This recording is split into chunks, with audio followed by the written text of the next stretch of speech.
Hello everyone, welcome to VS से। आज मैं आप सभी के लिए लेकर आया हूँ 2024 के कुछ वायरल क्वेश्चंस को, जो कि आप अच्छे से तैयार करके जाते हैं तो आपका पेपर बहुत ही बेहतर होगा। इस वीडियो में मैं क्या बताने वाला हूँ, क्या सिखाने वाला हूँ, उसको तो मैं बाद में बताऊंगा, लेकिन आपके लिए वीडियो बहुत ही इंपॉर्टेंट है, इसलिए इस वीडियो को शुरू से लेकर अंत तक जरूर देखिएगा। लास्ट में कुछ 5 से 6 टॉपिक मैं आपको ऐसा बताऊंगा जो कि आपके लिए बहुत ही इंपॉर्टेंट है, जो कि लॉन्ग क्वेश्चंस को लेकर होता है। तो वीडियो कभी भी स्किप मत कीजिएगा। छोटी सी वीडियो बनाऊंगा आपके लिए, लेकिन मेहनत करके लाया हूँ, तो इस वीडियो को शुरू से लेकर अंत तक जरूर देखिए। चलिए शुरू करते हैं आज की इस वीडियो को।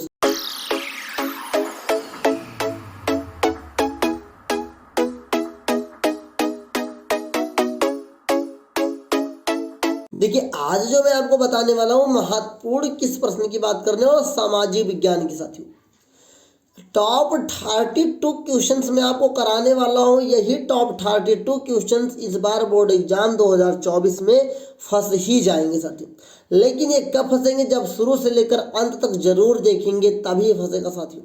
तो चलिए शुरू करते हैं आज की इस वीडियो को। देखिए, सबसे पहला जो अपना प्रश्न है वो है साथियों, जर्मनी का एकीकरण, इसे कोई रोक नहीं सकता है। पढ़ के जाइए, आपको मेरी पूरी गारंटी है साथियों। अगला है 1789 की फ्रांसीसी क्रांति, क्रांति का लिखा गलत लिख गया होगा, क्रांति, ये क्रांति का होता है, एक साल लिख गया, क्रांति का अलग होना है। क्रांति का कारण और प्रभाव, क्रांति का कारण और प्रभाव, ये कभी कभी कारण पूछ लेता है, कभी कभी प्रभाव भी पूछ लेता है, तो ये अलग अलग भी पूछ लेता है, तो ये दोनों तैयार करके जाइए। फिर क्वेश्चन नंबर 3 है इटली का एकीकरण। ये तो भैया भूल कर मत जाना, अगर ये भूल कर गए तो आपके लिए खतरा पैदा है, तो इसको भूल कर मत जाइए। अगला प्रश्न भी बहुत इंपॉर्टेंट है, लिखा है नंबर 4, महात्मा गांधी के सत्याग्रह पर एक निबंध लिखो। कभी जो सत्याग्रह महात्मा गांधी ने किया था, कभी कभी पूछ लेता है कि सत्याग्रह क्या होता है, कभी कभी पूछ लेता है ये सत्याग्रह कब हुआ था, क्यों हुआ था। तो ये निबंध अगर आप तैयार कर लेंगे तो साथी पूरा का पूरा अच्छे से तैयार हो जाएगा। अगला है महामंदी का कारण लिखिए। जो महामंदी होती है उसका मेन कारण क्या है। 6 नंबर है पहाड़ी क्षेत्रों में मृदा अपरदन तथा रोकथाम को समझाइए। जो पहाड़ी क्षेत्रों में मृदा अपरदन क्या होता है, ये तैयार कर लो भैया। मृदा अपरदन का मतलब होता है जो बरसात के बाद मिट्टी कट जाती है, वो क्या होता है, इसका रोकथाम कैसे किया जाए पहाड़ी क्षेत्रों में, इसके बारे में आपको लिख कर आना है। अगला क्वेश्चन 7 नंबर है, लिखा है जीव तथा अजीव संसाधन को परिभाषित कीजिए। इसे भी भूल कर मत जाइए, बहुत इंपॉर्टेंट, 100% की गारंटी है मेरी, ये प्रश्न आपके लिए बहुत ही इंपॉर्टेंट है, आएंगे ही आएंगे साथियों। प्रश्न नंबर 8 लिखा हुआ है जैव विविधता क्या है, इसका महत्व बताइए। ये छोड़ कर मत जाना साथियों। मतलब यही नहीं, जितना मैं बता देगा, अगर 32 क्वेश्चंस, कितने 32 क्वेश्चंस आपको मैं बताने वाला हूँ सोशल स्टडी के अंदर, अगर ये सारे क्वेश्चंस आप बेहतर से तैयार करके जाते हैं तो समझ लीजिए कि पूरा का पूरा क्वेश्चंस आप हल करके आएंगे, और 70 में 70 आप लिखित लेकर आएंगे साथियों, मेरी पूरी की पूरी गारंटी है साथियों। फिर लिखा अगला, मृदा अपरदन क्या है, कारण बताओ। बताइए कारण, किस कारण से मृदा अपरदन होता है। अगला है 3 राज्यों के नाम बताइए जहां पर काली मृदा पाई जाती है, मतलब जहां पे काली मिट्टी पाई जाती है साथियों, और काली मृदा में कौन सी फसल उगाई जाती है, इसको भी बताना है। ये सब अच्छे से तैयार कर लो। अगर अभी तक आप लोगों ने नहीं तैयार किया तो अभी भी तैयार कर लो, अभी भी वक्त है, वरना बहुत पछताओगे साथियों। आगे देखिए कि क्वेश्चन नंबर 11 लिखा है बहुउद्देशीय परियोजना क्या होती है, इनके लाभ और हानि बताइए साथियों। अगला 12 नंबर है भारतीय कृषि की कोई 3 विशेषताएं बताइए या लिखिए। हमारा भारत कृषि प्रधान देश है, तो उसमें कृषि से रिलेटिव क्वेश्चंस आपके एग्जाम में आने ही आने निश्चिंत है साथियों। अगला क्वेश्चन आप सभी के समक्ष, क्वेश्चन नंबर 13 लिखा हुआ है चावल, जिसे हम लोग धान बोलते हैं, की उत्पादन के लिए भौगोलिक स्थितियों को वर्णन कीजिए। मतलब चावल या धान जो भी है ये कब पैदा हो सकता है, किस कारणों से नहीं होगा, ये सभी चीज़ों को हमें भौगोलिक स्थितियों के अंदर बताना होता है। अगला 14 नंबर है भारतीय कृषि की 3 बड़ी समस्याओं का उल्लेख कीजिए। देखिए, किसान के पास भैया बहुत सारी समस्याएं होती हैं, लेकिन उनके में 3 बड़ी समस्याओं का आपको उल्लेख करना है। अगला है परंपरागत और गैर परंपरागत ऊर्जा संसाधन क्या होते हैं, इसको आपको लिखना होगा।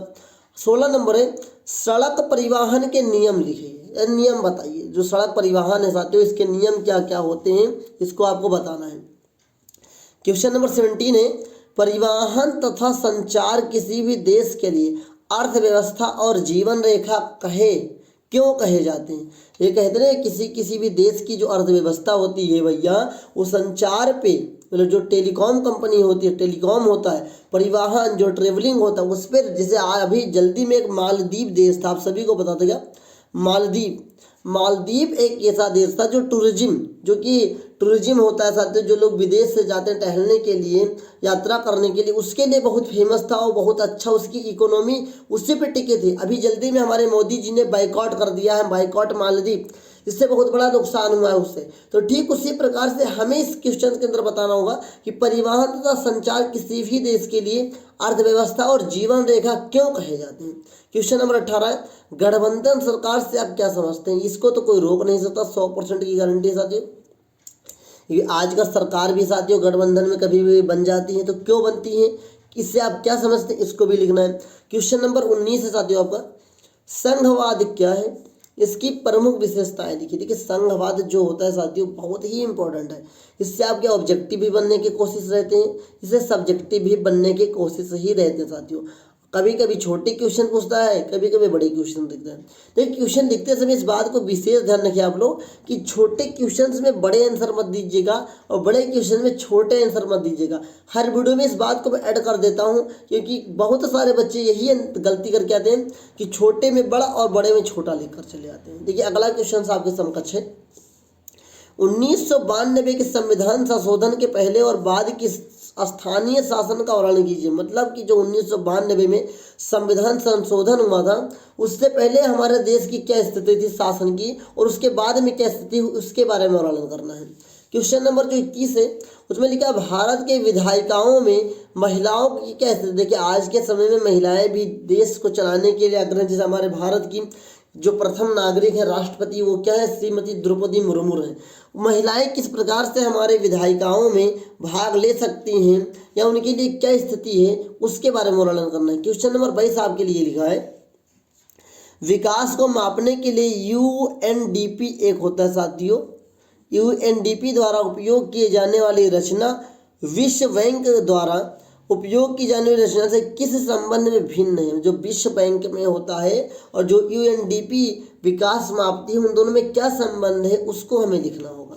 अगला क्वेश्चन नंबर 23 है, लोकतंत्र के सम्मुख प्रमुख चुनौतियों को वर्णन कीजिए। देखिए आज हमारा देश जो गणतंत्र है साथियों, लोकतंत्र में चलता है, इसके पीछे कोई ना कोई चुनौती होता है किसी न किसी के सामने। तो इस वीडियो में मैं आपको जो क्वेश्चन बता रहा हूँ, क्वेश्चन नंबर 23, इसमें आपको लिख कर आना कि प्रमुख चुनौतियाँ कौन कौन सी हैं।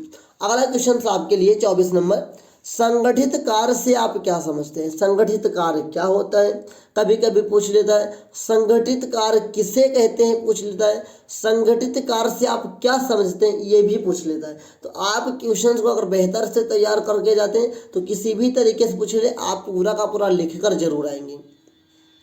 अगला क्वेश्चन है क्वेश्चन नंबर 25, वैश्वीकरण से आप क्या समझते हैं? बहुत इंपॉर्टेंट है साथियों, कोई नहीं रोक सकता है, मेरी पूरी की पूरी गारंटी है साथियों। वैश्वीकरण से आप क्या समझते हैं? अगला क्वेश्चन है, ऐसे कारकों का वर्णन कीजिए जिसमें कि उपभोक्ता का शोषण होता है। मतलब ऐसे कारकों का हमें वर्णन करना होगा जिसमें कि उपभोक्ता, आज के समय में जो हम लोग ग्राहक के रूप में काम करते हैं, जो कस्टमर हम लोग हैं, हमारा शोषण किस प्रकार से हो रहा है आज के कामों में, उसका कारण हमें, कारकों का मतलब कारण लिख के आना साथियों। कारकों मतलब कारण होता है साथियों, कारण लिखिए जिसके कारण कि उपभोक्ताओं का शोषण होता है। अगले के जो 6 क्वेश्चन है ये बहुत इंपॉर्टेंट है, तो वीडियो को अभी भी स्किप मत कीजिएगा। अगले 6 क्वेश्चन बहुत ही इंपॉर्टेंट है, तो वीडियो में अभी तक लास्ट तक जरूर बने रहिए। चलिए आगे देखिए, अगला क्वेश्चन आपका है 27 नंबर। देखिए खनिज संरक्षण की आवश्यकता पर एक संक्षिप्त टिप्पणी लिखिए। देखिए खनिज संरक्षण आज के समय में बहुत ही इंपॉर्टेंट है। जिस देश के पास, जिस राज्य के पास जितना ही खनिज होता है, मान लो वो नेचुरल हमारा है, इसमें हमारा कोई ज़्यादा पैसा नहीं लगता, जो भी खुदाई में लग जाए वही हमारा पैसा ज़्यादातर लगेगा, उसके बाद मेरा अपना हो जाएगा, किसी राज्य का, किसी देश का। तो खनिज बहुत इंपॉर्टेंट है, उसकी संरक्षण की आवश्यकता, एक पर एक संक्षिप्त टिप्पणी लिखना है, इसकी आवश्यकता क्यों पड़ती है, क्यों पड़ी, ये बस बारे में लिखना होगा। क्वेश्चन नंबर 28 है, भारत में तांबा उत्पादक क्षेत्रों की चर्चा कीजिए। मतलब भारत में जो उत्पादक तांबा क्षेत्र हैं कौन कौन से, उसके बारे में हमको बताना होगा। ये सब लॉन्ग क्वेश्चन है, वेरी इंपॉर्टेंट है साथियों। क्वेश्चन नंबर 29 है, कि अंतर्राष्ट्रीय व्यापार की बदलती प्रवृत्तियों का उल्लेख कीजिए। मतलब जो आजकल अंतर्राष्ट्रीय व्यापार की बदलती प्रवृत्तियां किस तरीके से इसमें तरीकों में बदलाव आ रहा है उसके बारे में हमें बताना होगा।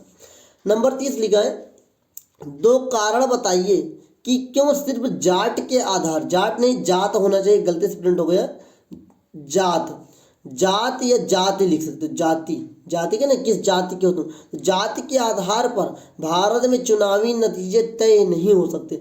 2 कारण बताओ कि क्यों जात के कारण भारत में चुनावी मुद्दे नहीं हो सकते। कोई जैसे हिंदू के आधार पे, मुस्लिम के आधार पे, सिख के आधार पे चुनावी नतीजे क्यों नहीं हो सकते। क्वेश्चन नंबर 31 है, राजनीतिक दलों के कोई 4 कारण लिखिए।